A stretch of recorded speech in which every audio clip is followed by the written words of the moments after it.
Olá! Hoje nós vamos para mais uma aula de processos patológicos gerais e nessa aula de hoje nós vamos estar estudando sobre alterações circulatórias. O que seriam essas alterações circulatórias? O que elas teriam a ver com questão de processos patológicos? É que as alterações circulatórias, geralmente, ela vai acontecer quando existir um distúrbio circulatório. E automaticamente esse distúrbio circulatório ele vai estar provocando um desequilíbrio hídrico. E o que pode interferir nesse distúrbio circulatório, nesse desequilíbrio hídrico, é exatamente alguma alteração que a gente pode estar passando, alguma célula nossa pode estar sendo influenciada ou alguma condição fisiológica nossa que exige com que ocorra essa modificação, que ocorra então essa alteração circulatória. Quando a gente fala em fluidos, nós temos, se a gente for analisar o nosso organismo, nós temos 3 compartimentos onde os fluidos se transitam. Quais seriam esses compartimentos? Um seria o espaço intracelular, que seria exatamente dentro da célula. Quando eu estou falando intracelular, eu estou falando ali dentro da célula, onde os fluidos, o líquido vai estar circulando ali. Quando eu falo em espaço intersticial, eu estou falando em um espaço que está fora da célula, não está dentro da célula, está ali fora, ele está ali no tecido, mas ele não se encontra dentro da célula. E no espaço intravascular? O espaço intravascular seria o espaço dentro de vasos sanguíneos e vasos linfáticos. Então, no interior de vasos sanguíneos e vasos linfáticos, pode acontecer alguma alteração que venha provocar um distúrbio circulatório, alterar ali todo o processo circulatório.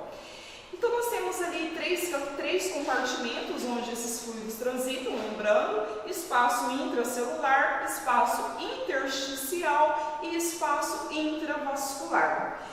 O que acontece? Falando em alterações circulatórias, nós temos algumas alterações circulatórias que são normais no nosso organismo, que pode acontecer no nosso organismo. Nós temos a alteração hídrica intersticial, que se classifica como edema.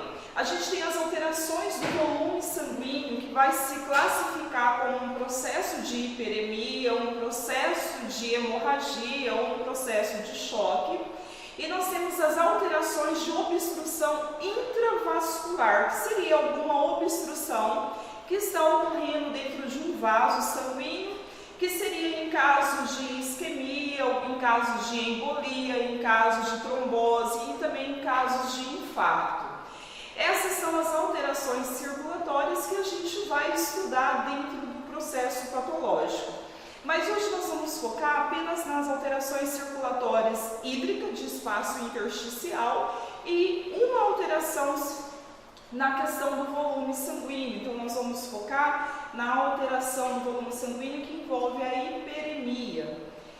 O que seria um edema, pessoal? Quando a gente fala em edema, eu estou falando em uma concentração de líquido que vai se manter no espaço intersticial. Então eu estou falando de um líquido que não está ali acumulado dentro das células e também não está acumulado dentro de vasos sanguíneos.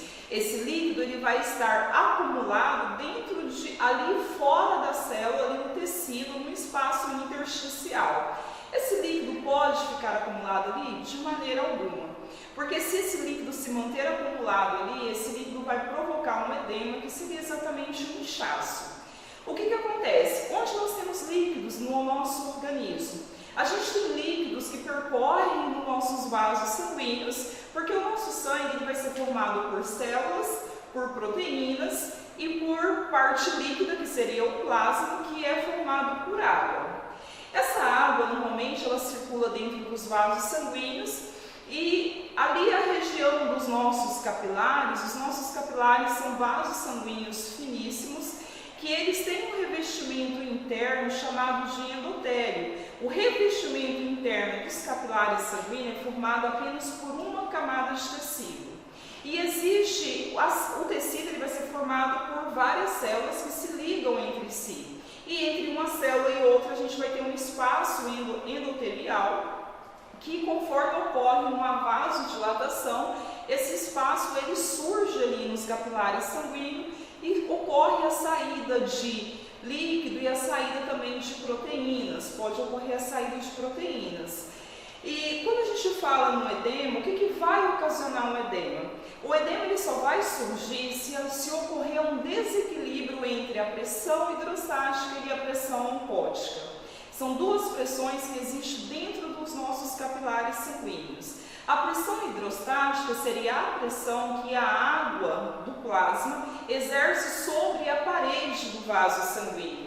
Ela exerce aquela pressão sobre a parede do vaso sanguíneo, estimulando então a abertura desses espaços endoteliais e automaticamente ela começa a sair de dentro desses capilares sanguíneos.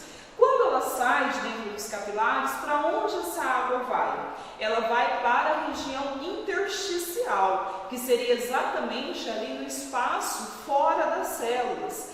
E essa água ela não pode se acumular ali, porque se ela acumular ali, ela vai gerar um edema e automaticamente a gente vai perceber então um inchaço ali naquela região, naquele local do tecido, ou pode até mesmo ser um inchaço, um edema sistêmico. Para que não ocorra o edema, o que precisa acontecer? É simples, nós temos então a pressão hidrostática que é exercida pela água sobre os vasos sanguíneos e nós temos uma pressão oncótica. A pressão oncótica é exercida exatamente por quem? Pelas proteínas plasmáticas, que seria, por exemplo, a albumina, que é um tipo de proteína que é produzida lá no nosso fígado. Essa proteína ela tem uma função muito importante porque ela vai exercer uma pressão sobre o vaso sanguíneo que vai estimular exatamente o que? Ela vai estimular a entrada de água novamente para o vaso sanguíneo.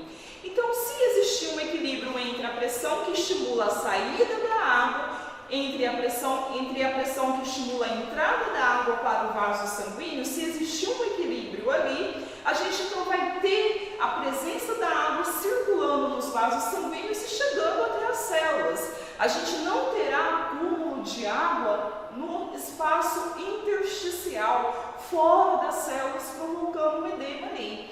Quando ocorre, então, quando a pressão hidrostática começa a atuar sobre as paredes dos capilares sanguíneos, a água sai. Ela vai atuar sobre a parede dos capilares sanguíneos, estimulando a saída da água do interior do vaso. E aí, a gente tem a pressão oncótica que é exercida pela albumina, uma proteína que é produzida pelo nosso fígado, que está aqui dentro do vaso sanguíneo também, exercendo uma pressão nas paredes dos capilares, então exercendo uma pressão no endotélio do capilar, estimulando a entrada da água que está aqui no meio intersticial, que está fora da célula, aquela água que saiu. Quando a gente tem um equilíbrio entre essas duas pressões, hidrostática e oncótica, o que vai acontecer? A gente vai ter então a saída da água e a entrada da água novamente para os capilares sanguíneos. Mas espera aí, essa água que saiu através dos capilares sanguíneos e chegou ali no espaço intersticial, essa água ela vai voltar de forma total para o vaso sanguíneo com o estímulo da pressão oncótica? Não. Volta sim uma grande quantidade de água, mas os resíduos que ficam, os restos que ficam, eles vão para os vasos linfáticos. E os vasos linfáticos pegam essa água e libera ela no capilar sanguíneo. Então, parte da água vai voltar para o capilar sanguíneo pelo estímulo da pressão oncótica e parte dessa água vai voltar através do vaso linfático para os capilares sanguíneos. Porém, a gente não terá acúmulo de líquido ali no espaço intersticial. Isso acontece se o nosso organismo estiver em homeostase. O que seria a homeostase? Quando a gente fala em homeostase, nós estamos falando em um organismo que está em um equilíbrio fisiológico, tudo está indo muito bem. Isso seria uma homeostase. Não tem nenhum estímulo, nenhuma interferência interferindo ali naquela condição fisiológica do organismo. Mas se o organismo vier a sofrer alguma alteração, automaticamente ele pode sofrer um desequilíbrio nessa circulação hidrostática ali entre os capilares sanguíneos e o meio intersticial. E se isso acontecer, a gente terá o acúmulo de água no espaço intersticial, gerando o edema. Então, o edema seria o acúmulo de água na região intersticial dos nossos tecidos, que seria fora das células. E aí a gente viu que o que pode causar esse edema seria um desequilíbrio entre a pressão hidrostática e a pressão oncótica. A pressão oncótica é uma pressão exercida pela albumina, que é uma proteína plasmática, produzida pelo nosso fígado. E a pressão hidrostática é uma pressão exercida pela água que está presente no nosso plasma, então presente no nosso sangue. Se existe um equilíbrio entre essas duas pressões, ocorre tudo normal. Mas o que poderia causar esse desequilíbrio? O que poderia causar esse desequilíbrio seria, por exemplo, em casos de um processo inflamatório, os mastócitos estimulam a vasodilatação dos nossos capilares, que ocorre então a abertura desses espaços endoteliais, que seriam os espaços ali no nosso tecido endotelial, e aí a gente teria a saída da água, a saída também de proteínas, a saída de células de defesa para a região onde está ocorrendo a lesão, um processo de defesa. E a gente pode também ter algum estímulo que vai ocorrer através, por exemplo, de uma hipertensão, que seria já uma situação patológica. O aumento da pressão arterial pode estimular, pode desequilibrar a pressão hidrostática e estimular a saída excessiva de água do interior dos vasos sanguíneos. E se isso acontecer, a pressão oncótica ela não vai conseguir retirar toda a água do espaço intersticial, porque a água que está presente ali no espaço intersticial saiu de forma excessiva com o estímulo de uma hipertensão. Outra situação também pode ocorrer em um déficit circulatório, como por exemplo em casos de varizes. Pode ocorrer a formação desse edema, ou seja, acumular água no espaço intersticial. E a gente também pode ter um desequilíbrio, alguma pessoa que pode estar passando por alguma disfunção hepática, ela vai ter um desequilíbrio, uma redução na produção de albumina, por exemplo. Então não teremos uma pressão oncótica na condição ideal para conseguir estimular a entrada da água para o interior dos capilares sanguíneos. E isso vai fazer com que aquela água que saiu pelo estímulo da pressão hidrostática fique acumulada ali na região do espaço intersticial, exatamente porque nós estamos com um déficit de proteína que estimula a entrada da água novamente para os vasos sanguíneos, que seria, por exemplo, a albumina.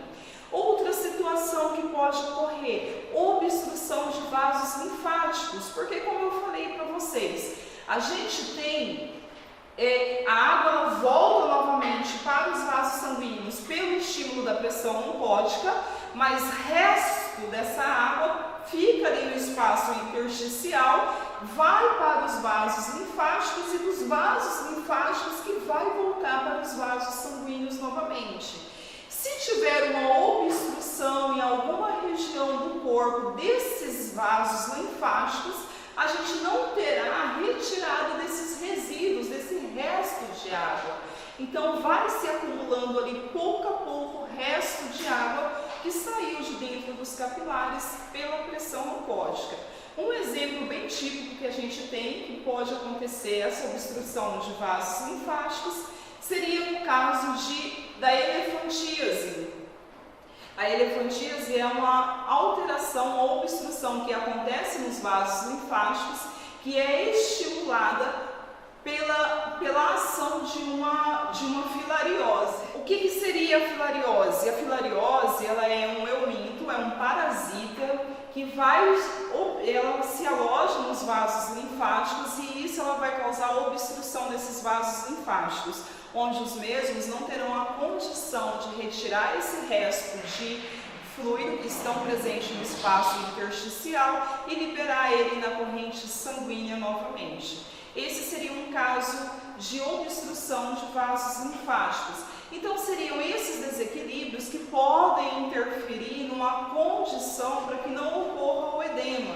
Então, esses processos patológicos que podem interferir na retirada do fluido do espaço intersticial, e isso permite com que ocorra a formação do edema ali na região, em alguma região do corpo desse indivíduo. O edema ele pode ser de duas formas. Ele pode ser localizado e ele pode ser sistêmico. Quando eu falo de um edema localizado, eu estou falando de um edema que vai surgir em um espaço específico.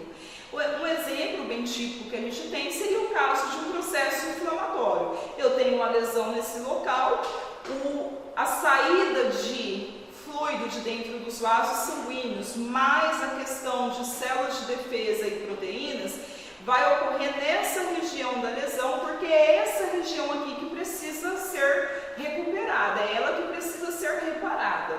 Isso vai ser um edema localizado. Agora, quando eu falo em um edema sistêmico, eu estou falando em um edema que, se ele acontecer, ele vai acontecer em uma região específica do órgão, porém ele vai alterar todo o sistema ali envolvido com aquele órgão. Um exemplo seria, por exemplo, um edema pulmonar. O edema pulmonar, ele vai alterar todo o sistema respiratório. Então, ele vai ocasionar, por exemplo, uma pneumonia, uma insuficiência respiratória, porque ele é sistêmico, então ele atinge todo aquele sistema respiratório, que pode ser ocasionado também algum processo patológico. Se o nosso organismo estiver em homeostase, nós não vamos desenvolver edema, porque o nosso organismo está em equilíbrio, está tudo funcionando normalmente. Mas se ele estiver em desequilíbrio, pode ocorrer sim o desenvolvimento de um edema. E aí a outra alteração circulatória que nós vamos estudar seria uma alteração no volume sanguíneo. Essa alteração que a gente vai ver é a hiperemia ou congestão. A hiperemia ela pode ser hiperemia ativa e hiperemia passiva, que é a mesma congestão. Quando eu falo de uma hiperemia ativa, eu estou falando exatamente de uma concentração maior de sangue em um determinado local, por uma necessidade de oxigênio, por exemplo. Vamos supor, a gente realiza um processo de alimentação. E aí o nosso sistema digestório precisa se concentrar em realizar o processo da digestão daquele alimento.